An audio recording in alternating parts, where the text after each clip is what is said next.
আমি অমিত শাহকেও চ্যালেঞ্জ করছি আর মমতাকেও চ্যালেঞ্জ করছি, আমার ট্রাস্টের 13 বিঘি জায়গাতে তোমার কত শক্তি আছে পা দিয়ে দেখাও।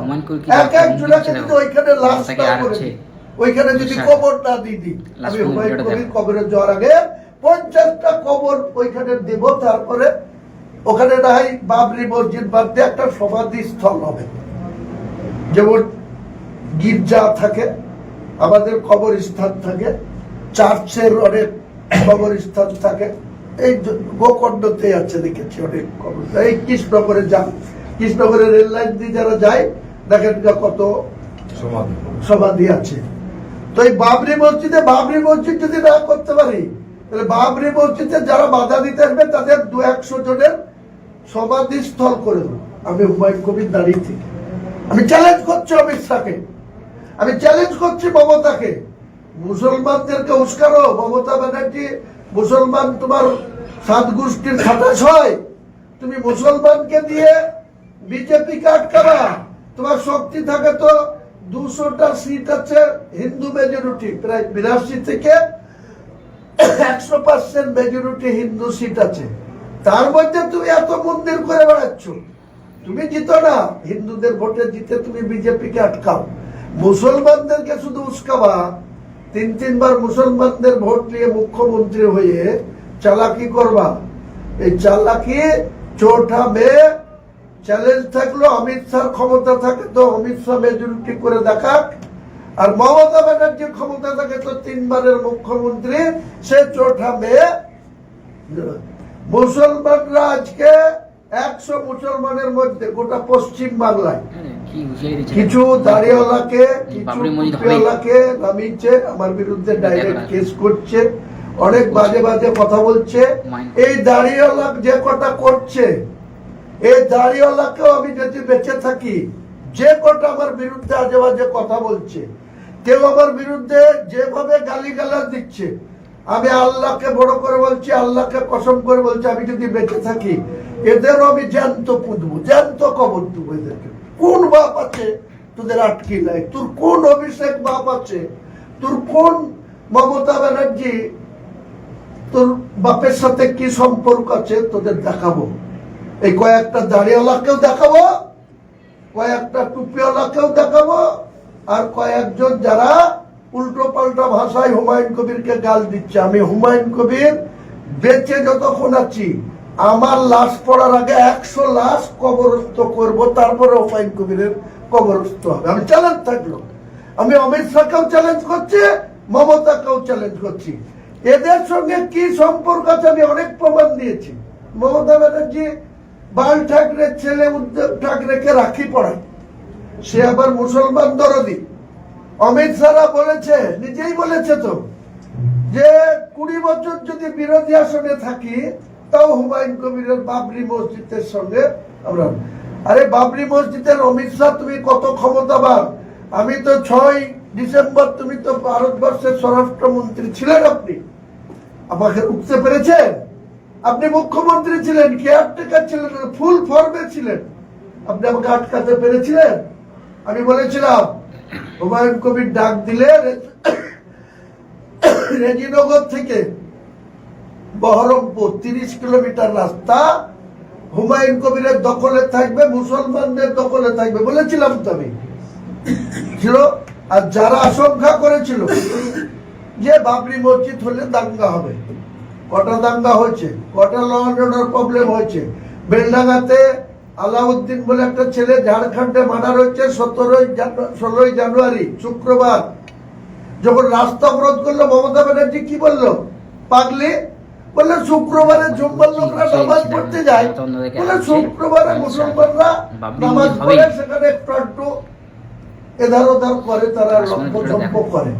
মুসলমানরা শুক্রবারে লম্ফজম্প করে, আইন শৃঙ্খলার অবনতি করে। যখন অসীম সরকার বিজেপির এমএলএ কোরআনের অপমাননা করলো, এই মমতা ব্যানার্জি যখন বলছে ও যা উন্নয়ন করেছে কোরআনের পাতা শেষ হয়ে যাবে, তার উন্নয়ন শেষ হবে না। এই দাঁড়িয়েওয়ালা মুসলমানরা, এই মুনাফেকরা, তোরা মমতা ব্যানার্জির সেই প্রতিবাদ করতে পারিস? হারামখোররা, হারামখোর মুসলমান, মমতা ব্যানার্জির চটি চাটা মুসলমান, এই মুসলমানদের মোকাবেলা করার জন্য হুমায়ুন কবির প্রস্তুত আছে। মমতা ব্যানার্জির এত বড় স্পর্ধা, সে কোরআনের সঙ্গে কম্পেয়ার করে নিজের উন্নয়নের। সে বলে যে কোরআনের পাতা শেষ হয়ে যাবে, তাও আমার উন্নয়ন শেষ হবে না, আমার স্কিমের প্রচার শেষ হবে না। এই দাড়িওয়ালা হারামখোর মুসলমান যারা চটি চাটছিস, যারা মমতার পা চাটছিস, তারা কেন প্রতিবাদ করিস না রে? তোরা হারাম খেয়ে তোরা আল্লাহর সাহায্য পাবি? তোদেরকে কবরে শিখ পুড়ি রড পুড়ি ছাকা দেবে। তোদের ক্ষমতা নাই, তোরা নিজেরা বাঁচিস। দাড়ি তুলেই মুসলমান হয় না, হারাম খেয়ে বেড়াচ্ছিস আর হুমায়ুন কবিরের পিছনে লাগছিস। চোটা মেয়ে পার হ, যে কটা দাড়িওয়ালা আমার বিরুদ্ধে বলেছিস, তোদের ওই দাড়ি ধরে তোদের জ্যান্ত পুঁতবো, আমি পুঁতবো। তোরা যত এফআইআর পারিস কর। আর যে আমার বিরুদ্ধে দিল্লি থেকে এসে বেলডাঙ্গায় বহরমপুরে থেকে এফআইআর করছে, কোথায় কোথায় আছে, কে কে শেল্টারে রেখেছে, তাদের সাথেও বোঝাপড়া হুমায়ুন কবির করবে। শুধু চোটা মেয়ে পর্যন্ত যতই রাগ হোক, যতই যা হোক, এটা সহ্য করব।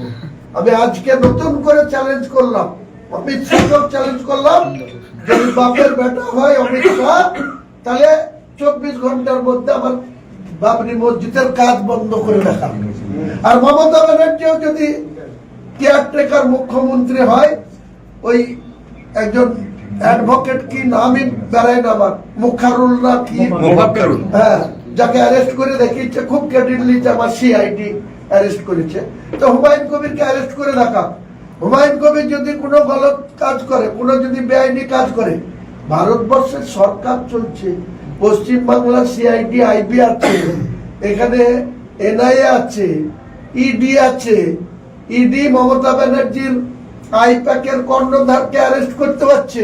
আর হুমায়ুন কবির যদি কারোর সাথে টাকা নিয়ে থাকে, হাজার তো দূরের কথা, যদি 1 কোটি টাকা বেআইনি নিলে, এখানে রাস্তা ধরে ধরে চেকিং দেখলে 2 লাখ টাকার উপরে হুমায়ুন কবির টাকা থাকছে, সেটা সিজ থেকে আর অমিত শাহকে 400 কোটি টাকা বাংলাতে বাবরি মসজিদ হবেই, যে বাবরি মসজিদ হুমায়ুন কবির যদি আটকাতে আসবে, টাকা কোথাও তার নিয়ে ওখানে রেখে সমাধি করে থাকে, দেবে। সে মাটির কত বড় তলায় হুঁশিয়ারি দিয়েছে রেখেছে, দেখো। না সে বাড়িতে রেখেছে, হুমায়ুন কবির মানে এত না বড় সে হয়ে গেছে, কোথায় রেখেছে, কোন থেকে আর অমিত শাহকে হুঁশিয়ারি দিচ্ছে, ডিপার্টমেন্ট কি সব যেই আটকাতে আসবে যে হুমায়ুন এখানে কবির সমাধি করে টাকা দেবে। দিল। বলে এই বাবরি মসজিদ হবেই, এক শ্রেণীর মুসলমান বাবরি আছে, মসজিদ হবে, কেউ আটকাতে পারবে না। 90% মুসলমান বোকা কথা বলবো। বোকা বোকা। আমি বলছি, যদি সেই এত বড় বোকারা সাহস হুমায়ুন পারে, কবির। তারা যে আবার ভোটের সময় বুদ্ধিমান, হেলিকপ্টার ভাড়া করেছে, আবার আমার কাছে। 5 লাখ টাকা দিয়ে। তারা তো শুধু লোকের এই চুটি 1 চেটে মাস বেড়ায়, ভোটের প্রচার লোকের হয়ে বোম বেঁধে বেড়ায়। প্রচার করতে পারবে, না কতদিন খেতে পেলেও হেলিকপ্টার নিয়ে কেউ যদি আমাকে বলে লাখ ভোটের টাকা প্রচার দিব, করার জন্য আমাকে একটা সৎ কাজ হেলিকপ্টার করতে ভাড়া করেছে। যাবো। এত টাকা পেলো কোথায় কিন্তু হুমায়ুন কবির? বোকা মুসলমানদের একটা অংশ তো এই করে বেড়ায়, এখানে বসে বসে নিজের জ্ঞান জীবনকে দিচ্ছে, যেই তুচ্ছ আটকাতে করে আসবে মমতা বোম হোক বেঁধে বেড়ায়, বেআইনি বা কাজ অমিত করে শাহ হোক, বেড়ায়, হিরোইন খেয়ে সেখানে বেড়ায়, সমাধি করে দেবো। গেঁজা খেয়ে বেড়ায়। কত বড় হুমায়ুন কথা। কবির একটা বিড়ি সিগারেট খায় না, বলে তোমরা আর তার বিরুদ্ধে এত এবার উল্টো ভোটের পরে হুমায়ুন কবিরকে কিন্তু আপনি কোথাও দেখা যাবে না। বাবরি মসজিদ ও তো জিতবেই না, আর ইলেকশনের যদিও পরে যেতে ও কোথায় যেখানে জিতবে, দাঁড়িয়েছে ওখানে, আর সেটা অন্য কাছে জায়গায় পারবে। প্রার্থী দিয়েছে, আমি যদি কোনো বেআইনি কাজ ওখানে করব, জিততে পারবে আমার না। বিরুদ্ধে আর এই action হুমায়ুন করবে। কবিরকে ভোটের পরে খুঁজে পাওয়া যাবে না, করুক না, করে দেখেন বড় না। বড় কথা সব বেরিয়ে যাবে। মমতা ব্যানার্জি সিআইডি বাবরি মসজিদ আইবি শুধু বেরিয়ে যাবে। সরাসরি না পেরে। আর হিন্দু ভাই বোনেরা, তোমরা কি চাও বাবরি মসজিদ হোক? তো অবশ্যই হলে না বলো, আর যদি হয় সেটাও বলো, কমেন্ট করে জানাও। আর তোমার যদি ভিডিওটা ভালো লাগে অবশ্যই লাইক কমেন্ট আর চ্যানেলটা অবশ্যই সাবস্ক্রাইব করো এরকম ভিডিও দেখতে হলে। আর তোমাদের সাথে দেখা হবে নেক্সট ভিডিওতে। টাটা বন্ধুরা, বাই বাই।